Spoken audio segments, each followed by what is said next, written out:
Good afternoon and welcome to Nationwide on the network service of the NTA. I am Ogwa Vivian Onyedibia.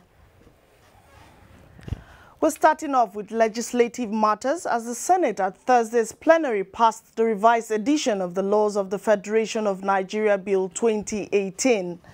National Assembly correspondent Dennis Adegunloye reports that this followed clause-by-clause considerations of the report of the Committee on Judiciary, Human Rights and Legal Matters. To make comprehensive provisions.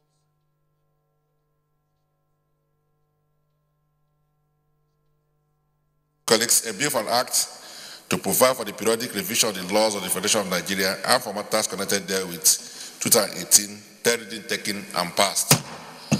Let me thank the committee and distinguished senators for their interest in having this bill passed.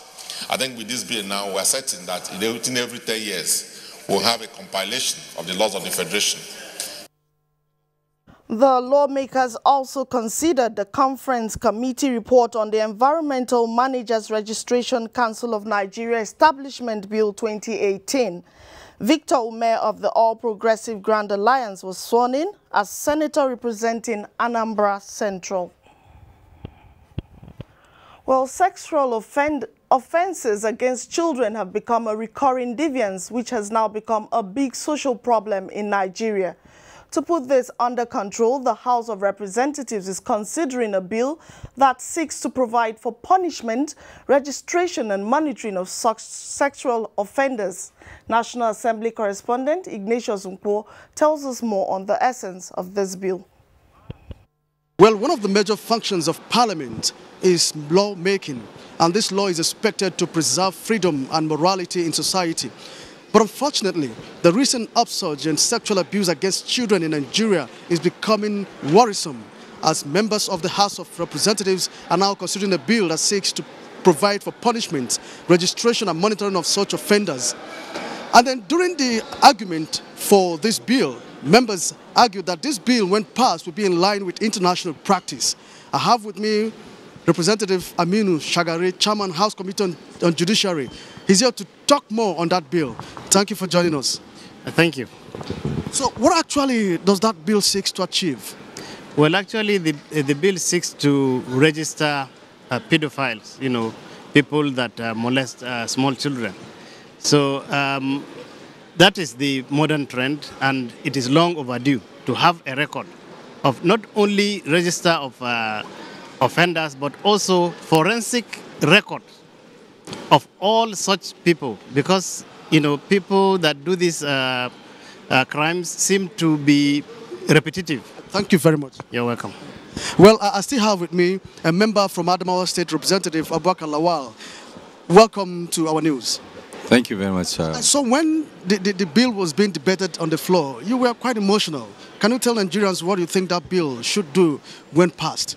Well, actually, is not a question. One has to be at times emotional no matter how you want to control yourself. But if you look at the magnitude of the offense of somebody committing rape with a teenager, I think that will move any reasonable right-thinking person to be emotional.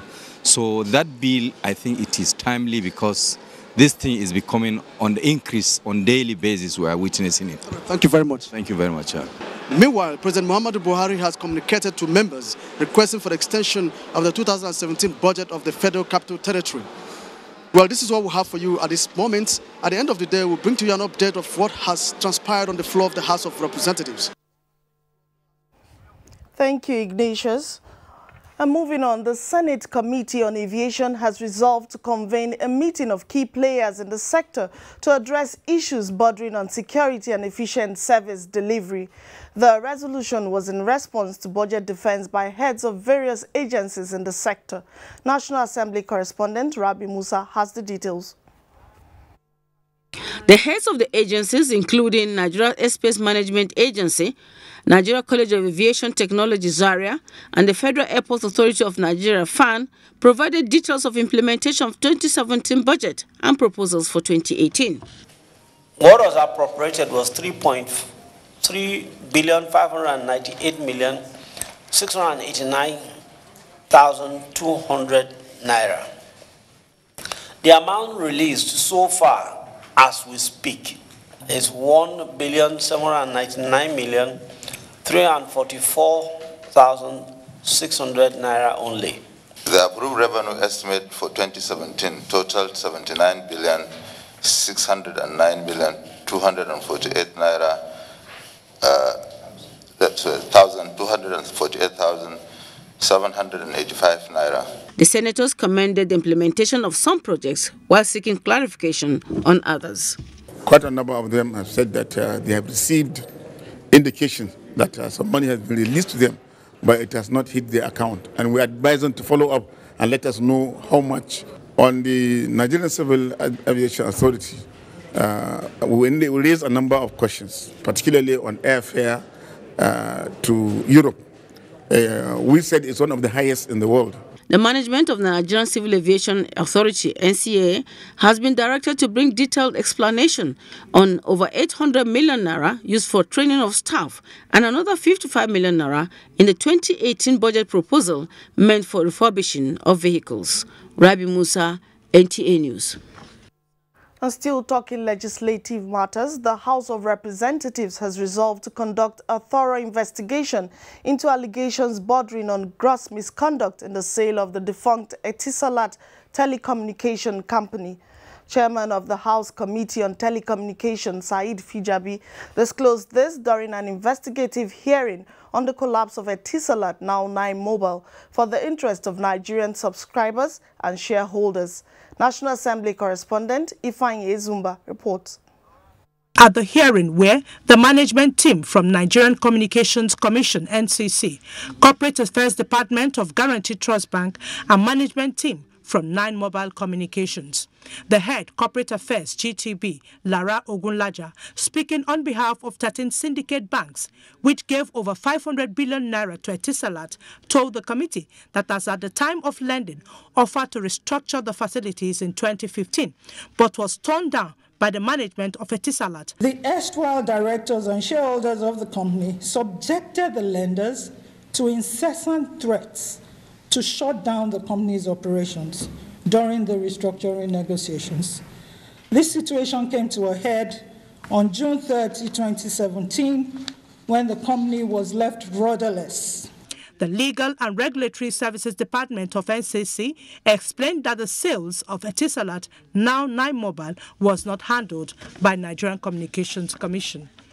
Sale of Etisalat is not being handled by the Commission. Just as the committee has been inundated with a lot of complaints about the process of the sale, is the same way the Commission has had it. Unfortunately, it is not part of our mandate. Chairman of the committee called for submission of evidence of alleged threat that led to the resignation of 6 directors of Etisalat. To this, we like to invite some former management of Etisalat. The former chairman and directors of defunct Etisalat, as well as the governor of Central Bank of Nigeria, are expected to appear before the committee on Tuesday, 23rd January 2018. In another development, the House Committee on Public Petitions has attended to some cases brought before it by aggrieved Nigerians. One of them is petition by counsel to one Mr. Wilson Nikoro and 7 others on the conversion of Uwe land acquired for public purpose but turned into private use by the Nigerian Army Properties Limited. Their prayers is that the Nigerian Army show evidence of purchase or vacate their land. The hearing was adjourned to 30th of January 2018. From the National Assembly, Ifeanyi Ezumba, NTA. And away from that, the World Bank says it is set to improve and expand on the existing social intervention programs it has in the country, as well as supporting the federal government's programs.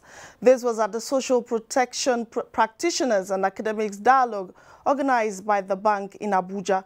Muplang Dakok reports. Statistics indicates that a little over 800 million Nigerians are living below poverty line with less than $1 per day, which is why the federal government introduced different social intervention programs across the country to address poverty and restore livelihood among the poor and vulnerable. To provide support and improve on these programs, is why the World Bank Social Protection Unit, in collaboration with the federal government through the Office of the Special Advisor to the President on Social Intervention Programs, organized the dialogue with a view to stimulating and adopting best practices.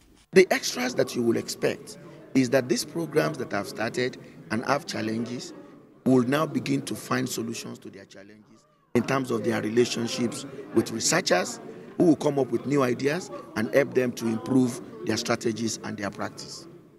We feel this is a stage where we need to link what we're doing with what is happening on ground. You know, poverty reduction is a gradual process and behavioral change comes slowly.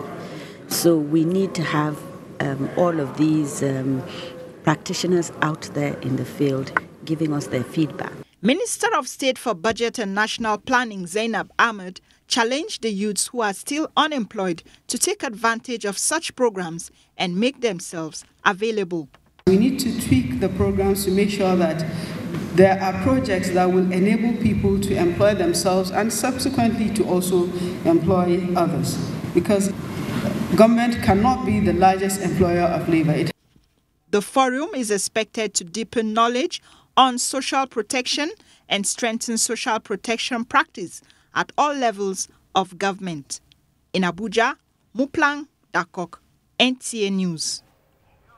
The Chief of Defense Staff, General Gabriel Oloni-Shakin, has challenged stakeholders in the ongoing Operation Safe Corridor to work out modalities for smooth transfer of de-radicalized and rehabilitated ex-Boko Haram members to their respective state authorities. General Oloni-Shakin stated this at a meeting of stakeholders for the review of the reintegration of rehabilitated ex-Boko Haram fighters. Defense correspondent Ismail Musa has details.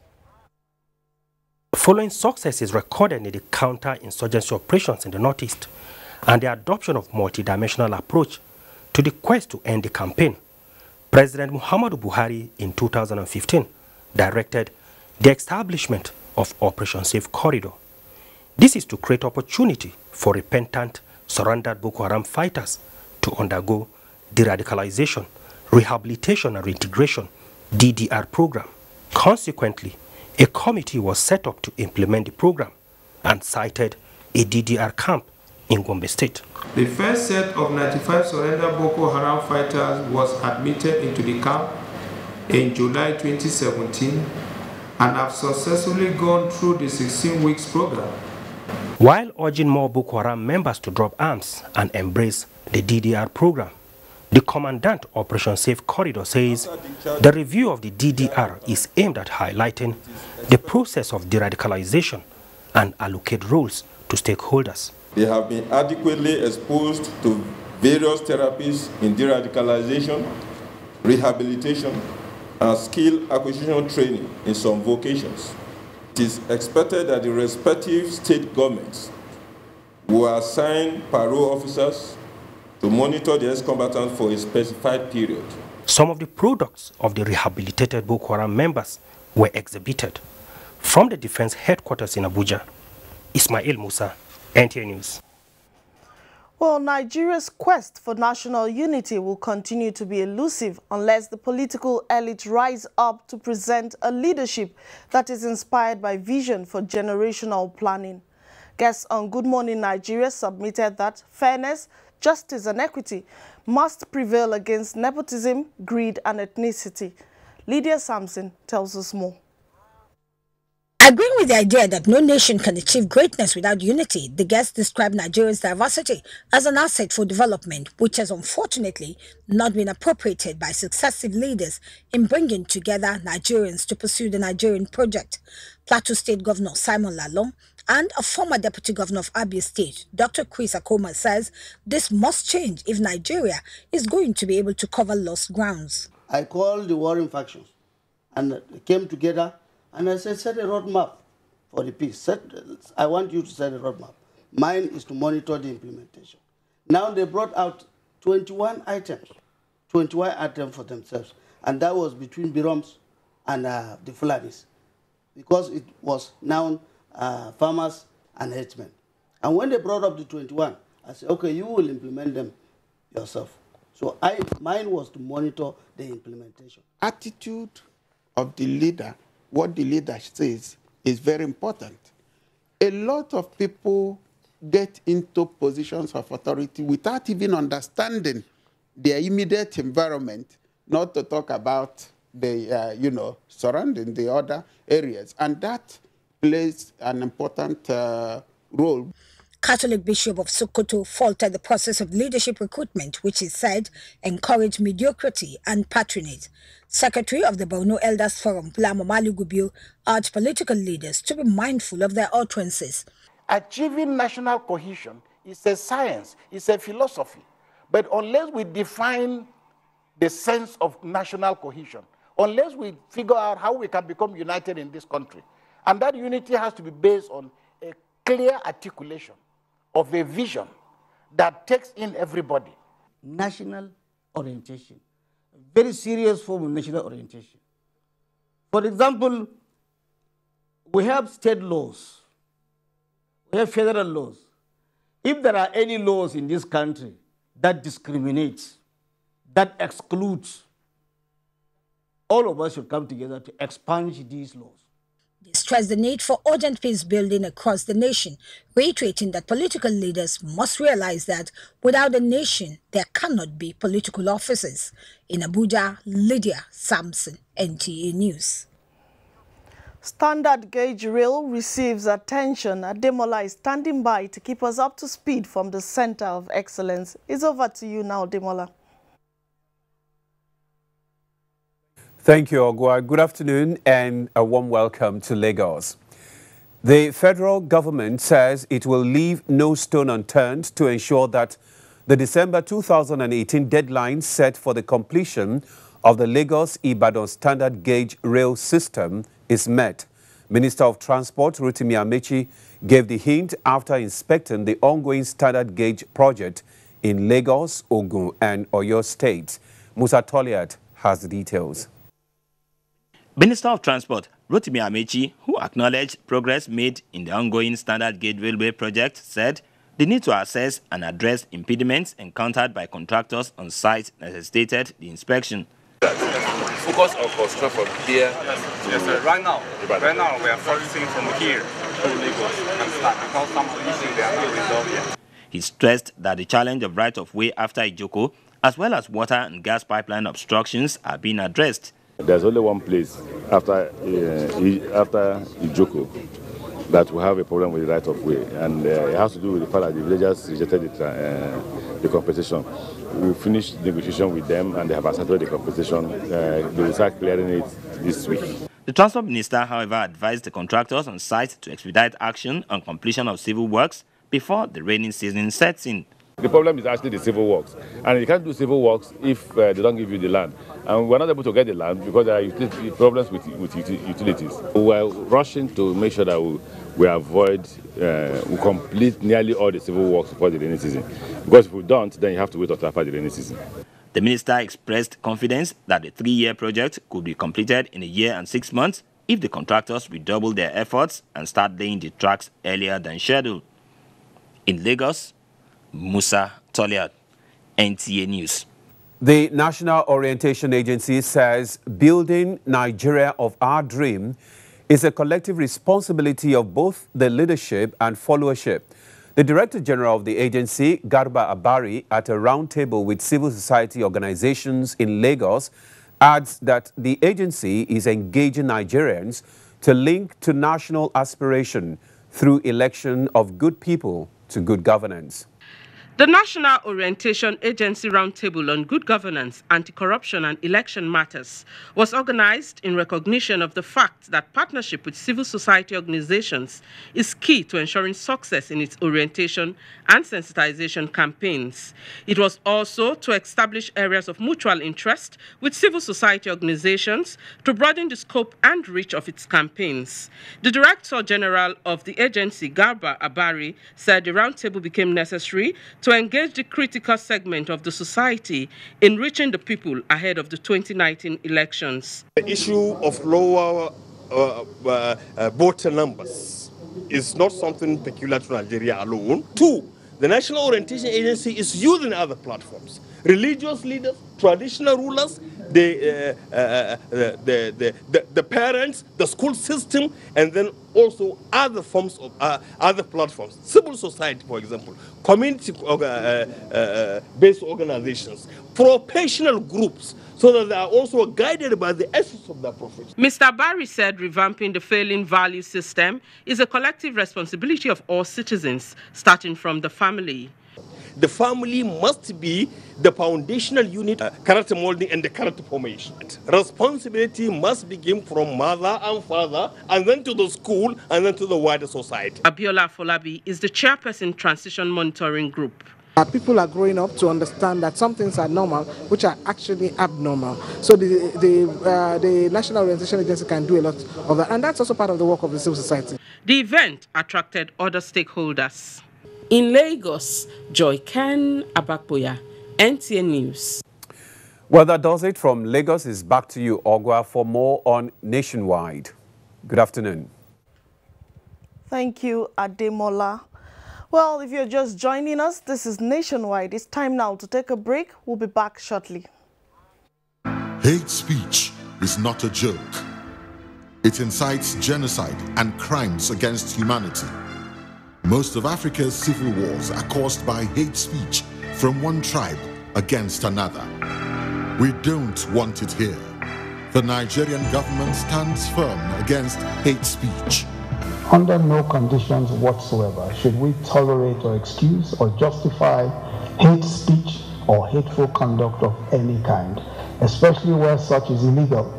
There's no doubt that the resurgent push for separatism, as well as the rising cases of ethnic and religious disharmony, are all traceable to the growing phenomenon of hate speech. One nation bound in freedom, peace and unity. Nigeria, one nation, one people. This is a public service announcement brought to you by NTA.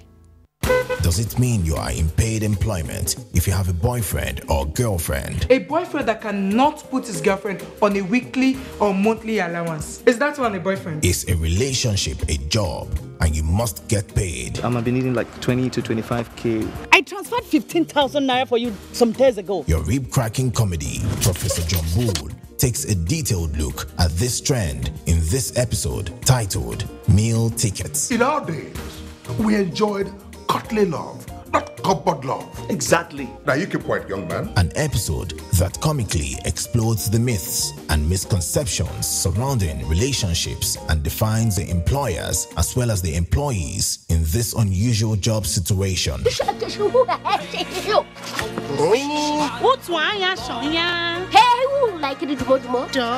Over and out. Brought to you by Glow, the largest data network. Glow Unlimited.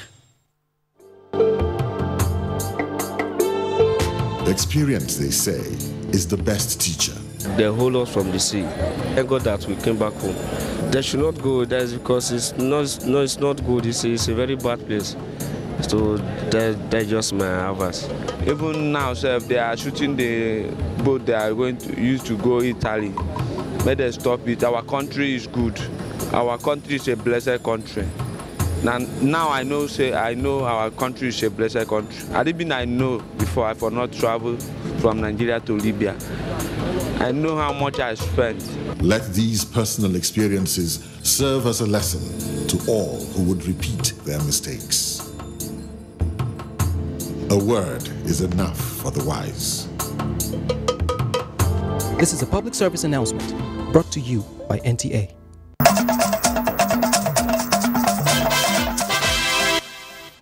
Thank you for staying tuned. Nationwide continues now. Well, participants at a workshop organized by the National Institute for Legislative Studies for social media handlers and civil society organizations have identified timely presentation of the budget as key for adequate implementation in line with developmental plans. National Assembly correspondent Kenneth Nani reports. The Economic development of any nation, no doubt, is heavily dependent upon the effective and efficient means through which the annual budget is implemented in line with developmental plans. The organizers of this workshop are thinking in this direction with the hope of gathering more input from the stakeholders towards improving the country's budget system for national development. The participants urged relevant authorities to intensify monitoring and evaluation process, while specific sanctions should be given to government agencies that fail to execute their budgets adequately.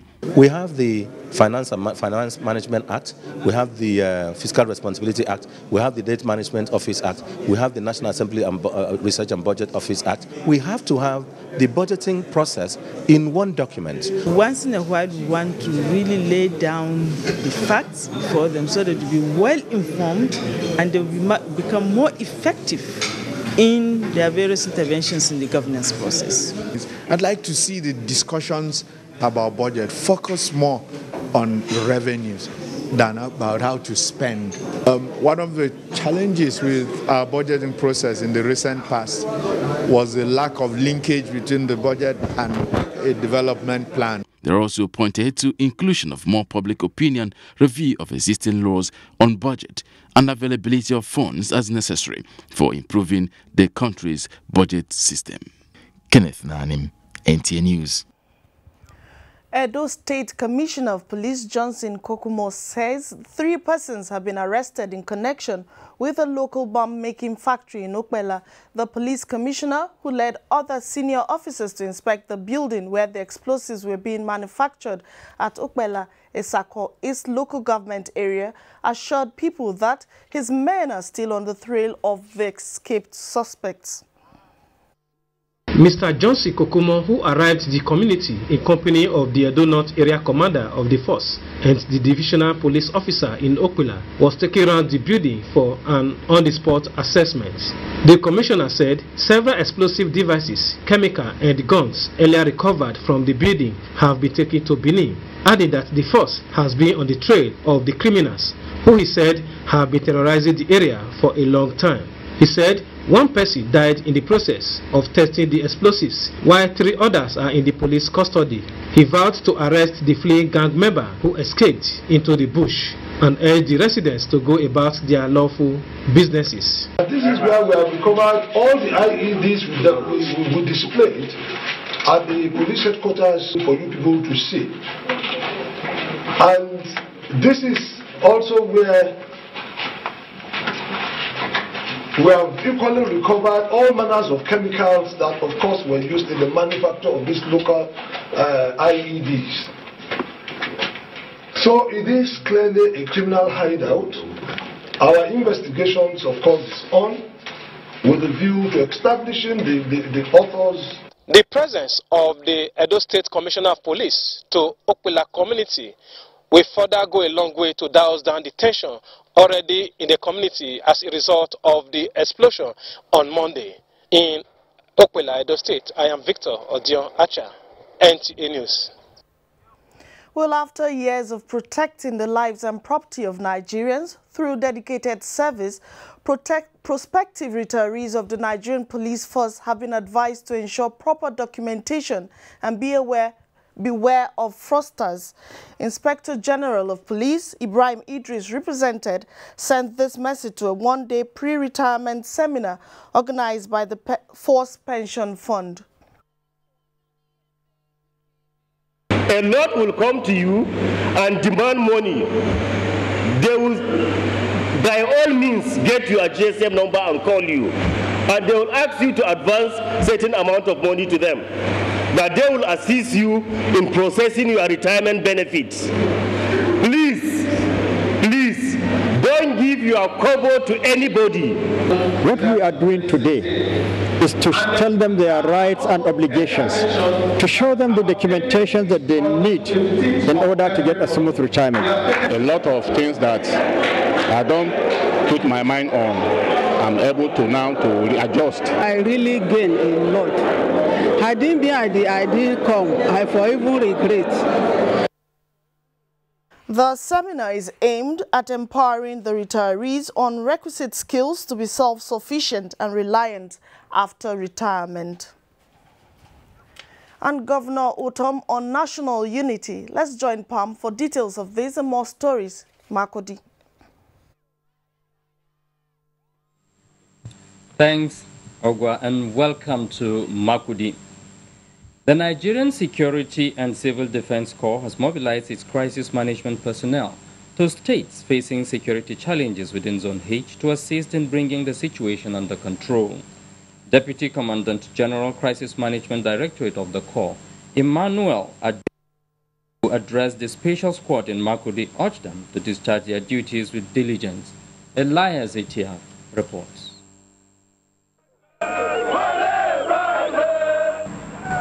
The 114 NSCDC officers are part of the Special Crisis Management personnel mobilized to the 5 states of Benue, Nasarawa, Plateau, Taraba, and Kogi that make up Zone H. Commandant General of NSCDC, represented by the Deputy Commandant General, Crisis Management Directorate, Emmanuel Adeoye, who commended the zeal of the officers, urged them to exhibit professionalism in their assignment. He said adequate logistics have been put in place for them to carry out their tasks in the affected states. Commended the Benin State government for the provision of additional operational vehicles to ensure adequate surveillance in affected areas. And I want to assure you, you will not regret all your action. You are serving your nation. Serve the nation with passion and action, and at the end of it all, you'll be happy that you have served your nation, not in vain. The crisis management operation is divided into 4 special squads, comprising quenchers, mediators, sniffers, and restorers. In Makudi, Elias Etiaf, NTA News. Governor Samuel Otom has said all Nigerians must unite in support of the ongoing efforts to find lasting solution to violent attacks in any part of the country. He said, is even more against the background of attacks in some parts of the state, during which 4 people were killed.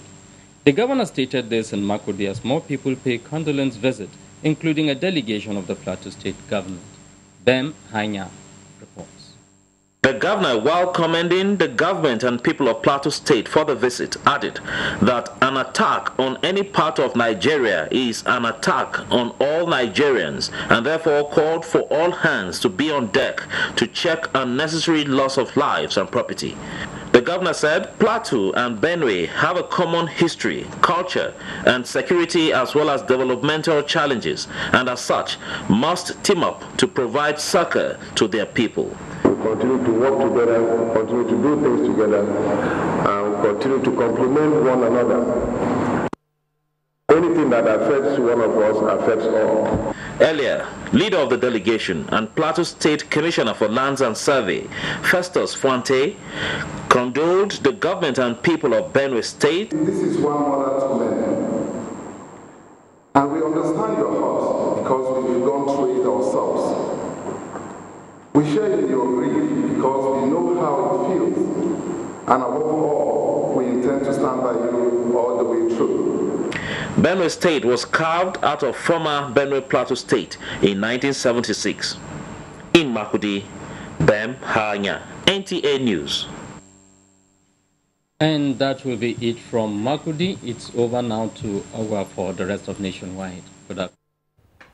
Thank you, Pam. The Nigerian Television Authority, NTA, will soon launch a new channel that will broadcast in Kanuri and Fulfulde languages as part of its contribution to the rehabilitation process in the areas affected by insurgency in the Northeast. Director General of the NTA, Yakubu Ibn Muhammad, disclosed this when he received the Gambian Radio and Television Services delegation to the NTA management. Kenneth Nanim reports. The Gambian Radio and TV Services delegation was in NTA to share in Nigeria's experience on the digital switchover project, which started in June 2017 in preparation for the Gambian deadline on digital transition from analog by the year 2020. The visitors also wanted to benefit from the NTA's joint venture agreement with the StarTimes on the strategies and logistics required They also commended the NTA for its broadcast in the local languages and sought ways of collaboration in content provision and training. Coming to NTA for us is two-faced, yes, to learn, but also to enrich our experience. We're still working on content development. We're still rebuilding or retransitioning our national television, which for many years was practically not watched by Gambians. And I was telling my friend that every time I come to Nigeria, NTA has a new channel. The idea behind our attempt to set up a Kanuri channel is to assist the government in its re-decolonization process. Because if you speak to people in the language they understand, then they can relate to whatever it is, you are talking about. Director General also went memory lane on the operations of the organization at all levels and explained the joint venture agreement with StarTimes as gateway to the success of NTA in the 2017 digital transition. At this point in time, the joint venture with StarTimes has enabled us to be present in 82 locations in Nigeria. We have this pay DTT. Now, what this means in digital terms is that NTA or Nigeria can roll out digitally in 82 locations in Nigeria in no time. The delegates were also conducted round the NTA StarTimes facilities. Kenneth Nanim, NTA News. Well, while we'll continue to recall the memories of NTA's 4 decades as professional and pioneer broadcaster, let us also remember the transition from the black and white TV sets to the color digital TV you enjoy today. Cecil Egbele reports that the NTA was at the heart of that transition. The NTA has seen the best of both worlds. The analog era of the past and the digital as we have it today.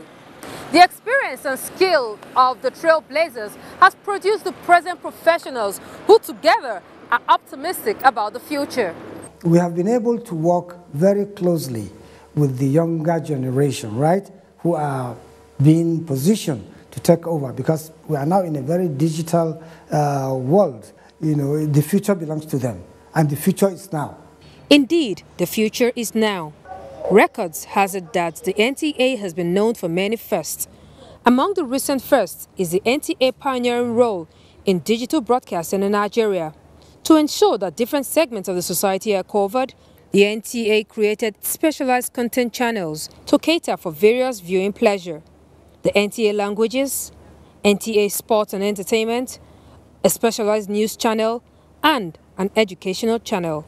Basically, it was to go from analog to digital and for there to be a plethora of channels so people can have opportunities to choose whatever they wanted to do. So it's basically content driven. Let people truly identify talents and let them loose to go and do what God has gifted them to do and then showcase them. There are 2 broadcasters. There are those that are born with it, and there are those that are trained in it. The good thing about it is about all those that came back, and today a lot of us are back. That's why you have Yakubu Mohammed as a DG. That's why you have Tom Adaba still, as a broadcaster. You have a lot of us around still doing what we enjoy doing. While the NTA plans for new feats, it is only apt to celebrate the Ruby anniversary. The mere fact that NTA is 40, NTA has existed for 40 years, it's a cause to celebrate. As far as we are concerned, the celebration of NTA at 40, should be reflected on our screens, right? Let people see the journey of NTA on their television screens. That is the major aspect of the celebration. Of course, at the end of the day, we will appreciate people. We will get together, appreciate people, we appreciate those who have been there for NTA. But most importantly for us in NTA now, we want to have the celebration more visible on our screens. In Abuja, Cecile Egbele, NTA News. Definitely glad to be part of the celebration. Let's join Kemi now as she gives us an update on the crisis at Ladoke Akintola University Teaching Hospital and other stories making the rounds in Ibadan. Thank you, Ogwa. Good afternoon and warm welcome to Ibadan. The industrial crisis rocking the Ladoke Akintola University Teaching Hospital, Ogbomoso, over the recent restructuring implemented by the Oyo State government is yet to abate. The Joint Health Sector Union in the hospital appears to take the issue up with the hospital's management. Dayo Bushola files in the situation report. Members of the Joint Health Sector Unions of Ladoke Akintola University Teaching Hospital, Ogbomoso, gathered at the front gate of the hospital to express their displeasure over the recent restructuring that saw members of the union redeployed, some sacked, while others were retained. After the Congress, the union members decided to seek for God's intervention with prayers. Leaders of the unions said despite the directive by the authorities that those retained should resume for work. Our demand is clear. We don't want any transfer.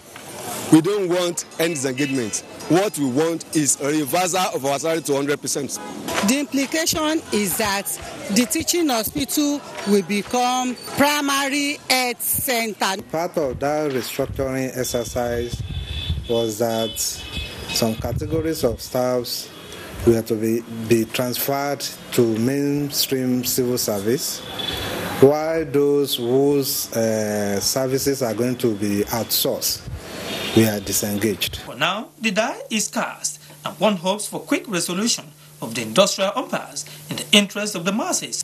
In Ogbomoso, Dayo Bushola, NTA News.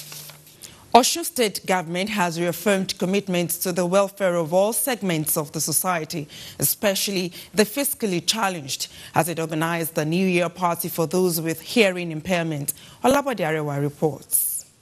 The event provided opportunity for those with hearing impairments in the state to bond together in an atmosphere of relaxation and fun. The get-together featured drama presentations by the members of Osun Deaf Supporters Group. The state chairman of the group, Aziz Abdulatif, said there was the need for members to reflect on the present economic realities in the country and fashion out pragmatic ways of overcoming such challenges. He appreciated the state government and the APC in Osun State for inclusion of the deaf in their programs, policies, and political activities. To empower the deaf community, to give us work, education, and some other things that will make life. Challenges faced by the deaf in their attempts to fit into society also came up for discussion. Governor Ralph Aregbesola, represented by the Commissioner for Special Needs, B. Odunlade, pledged to increase his assistance to those with special needs, like the physically challenged. Everybody must be catered for in the society, both the deaf, the blind, the lame, all, including the mentally challenged. Osun Deaf Supporters Group had been a unifying factor for its members, periodically supporting them with food items, finances, and household items. In Osogbo, Olabode Arewa, NTA News. And that's it from Ibadan. It's back to you. Thank you, Kemi. Well, Nigeria's Security and Civil Defense Corps clamps down on illegal hawkers of petroleum products. Over now to Caleb in Jos for details. Thank you. Welcome to Jos. A young man in his early 30s has been electrocuted while attempting to steal electric cables along Sabon Gidankana Road, Bukuru, in Jos South local government area.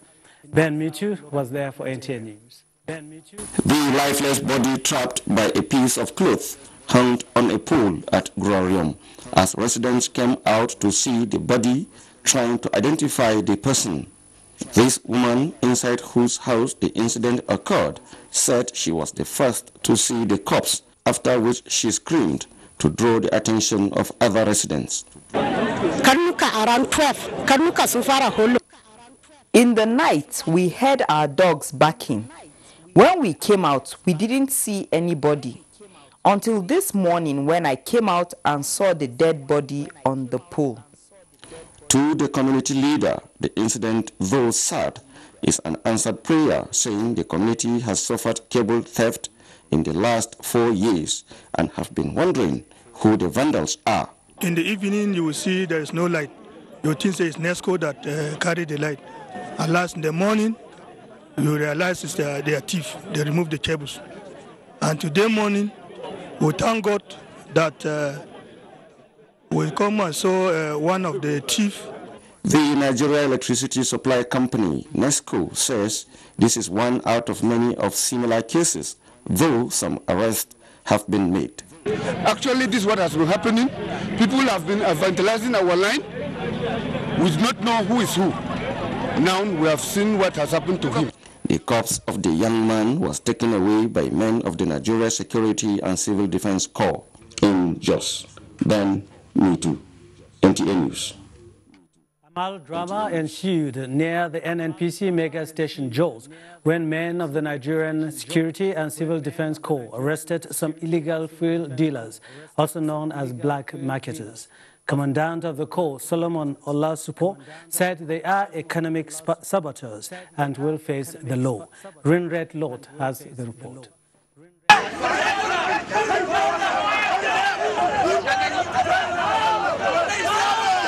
This was the reaction of illegal vendors who usually sell in front of the NNPC mega station when caught off guard by men of the NSCDC. Explaining the reason for the operation, the commandant said the NNPC should not condone such practices in front of the mega station. Other stations visited include Mobile opposite Plateau State Polytechnic, AY Alaba Oil, Total in Dadinkowa, and NNPC in Bukuru. We don't patronize black marketers. I don't hoard fuel, I don't keep fuel, without giving my customers. In fact, it really captured my attention, seeing the civil defense really swinging into action. If actually there was anything wrong that was going on here, certainly you would have in fact seen it. We are still coming back because we are not going to sleep our best to make sure that we capture all those people that they are struggling. Several jerrycans of fuel were seized at various points visited. In Jos, Rinred Lot, NTA News. Jos is done. It's back to you. Thank you, Caleb. Well, it's time for some more messages now. Nationwide will continue after. NTA TV College Jos, an affiliate of the prestigious Ahmadu Bello University, Zaria, is organizing a one-month short course on online news reporting. The course is scheduled for 5th February to 16th March 2018 at the NTA TV College premises, Rayfield, Jos. The cost for workshop is 100,000 naira per participant, accommodation inclusive. This course will be targeting professional journalists and those wishing to pursue courses in this field. The course will be teaching participants the act of using mobile phone cameras and digital cameras to generate reports and how these news stories, photos and videos can be produced or even published straight from the field, making the news production process faster and more efficient. Take advantage of this opportunity. NTA TV College, training you to be the best you want to be. For inquiries, contact the academic office on 0806 908 9807 0816 956 1843. Thank you so much for inspiring greatness in me, Alaji. Alaji? I am just rehearsing, dear. Rehearsing for what? A life-changing and inspiring meeting. With who? Alhaji Aliko Dangote. With the FGNI app and just 500 naira, you stand a chance to meet one-on-one with Alhaji Aliko Dangote, Africa's richest man, and win cash prizes. As the Be Inspired meetings give Nigerians a chance to meet one-on-one with icons. To qualify for the draw, download FGNI app from Apple Store or Google Play Store. Go to the Be Inspired section and follow the instructions. Cost of travel and accommodation of all winners within Nigeria will be borne by the organizers. Terms and conditions apply. Proudly supported by the Federal Ministry of Information and Culture. The time has come for Nigeria to take her rightful place in world sports with the first national grassroots sports festival to discover and prepare sport talent and develop future world champions for Nigeria. The festival date is 3rd to 10th March 2018. Venue is the National Stadium, Abuja, packages A and B. This is the opportunity for you to promote your brand through the festival. For broadcast sponsorship, which include live broadcasts, highlight shows, and TV fans show, contact the Chairman, Chief Coordinator, Angelo Peter I. Elosia, or Nick Oyinshi. Organizers, Grassroots International Sports Academy and LOP Worldwide Television. Endorsed by the Federal Ministry of Youth and Sports Development. Broadcast partner, NTA.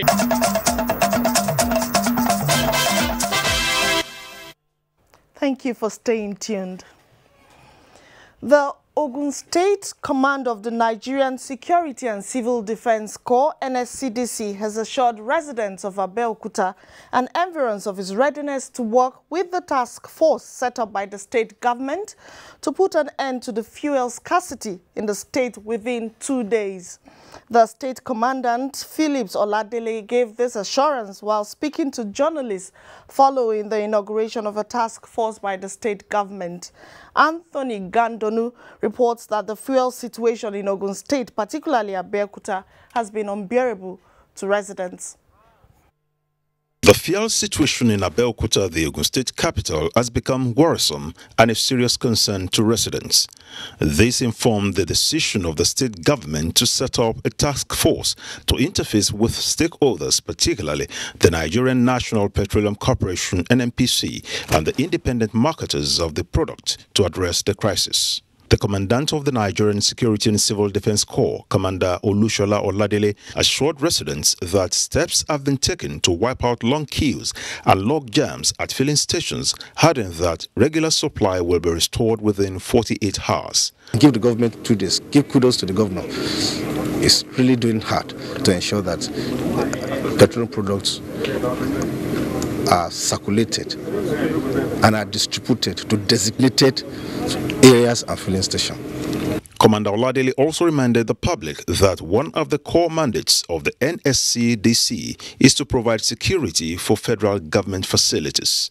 To protect the critical infrastructures of the state, the economy and the country. You know, we have security here, and the security we have here, we'll try to make sure that we improve on the security area. The commandant and his officers were later taken on facility tour of NTA Abeokuta premises to see how they can further assist in providing adequate security for the station's facilities. And away from that, Nigeria has recently evacuated about 5,000 Nigerian nationals from Libya on its ongoing efforts to bring back all its citizens living illegally in Libya. This was made known to the media at the instance of a meeting with the Foreign Affairs Minister with the Libyan head of mission of the Libyan embassy in Abuja. Patricia Isami Luba reports. Close to 5,000 Nigerians have so far been evacuated from Libya by Nigeria, in line with President Muhammadu Buhari's directive that all Nigerians stranded in the North African country be evacuated immediately. When he received the Libyan ambassador to Nigeria, Foreign Affairs Minister Geoffrey Onyema confirmed that the evacuation will soon be completed, but that steps are being taken to ensure that such catastrophe does not occur again. We're hoping to evacuate all, and now we're actually moving into the areas, outside the control of the government, with some various militias and things like that. To help out the refugees, to bring them back, to cooperate with African government and especially with Nigerian government. So we're doing all the support and cooperation together to bring all and solve all this problem. At another meeting with the British ambassador to Nigeria, the issue of collaboration in tackling illegal migration was also discussed. The UK is very interested in seeing what we can do to help ensure that the victims of trafficking are not in the future repatriated back from Libya, but stay in Nigeria. Meanwhile, the spokesperson of the Foreign Affairs Ministry has told journalists that Nigeria is perfecting preparations for the forthcoming 30th Assembly of Heads of States and Government of African Union holding in from 28th to 29th January in Addis Ababa, Ethiopia. He also intimated the journalists on the activities that happened within the week. In Abuja, Patricia Esamiluba, NTA News. And let's have our sports update now with Tamara Ibiwe as our guide. Minister of Youth and Sports Development Solomon Dalung midweek in Abuja inaugurated a 12-member appeal and electoral committees for the February 15 elections for para-sports, including para-powerlifting, para-athletics, para-soccer, amputee football, sitting volleyball, wheelchair, basketball and swimming. Para-sports has been responsible for saving the country at critical period of competition where Nigeria did not make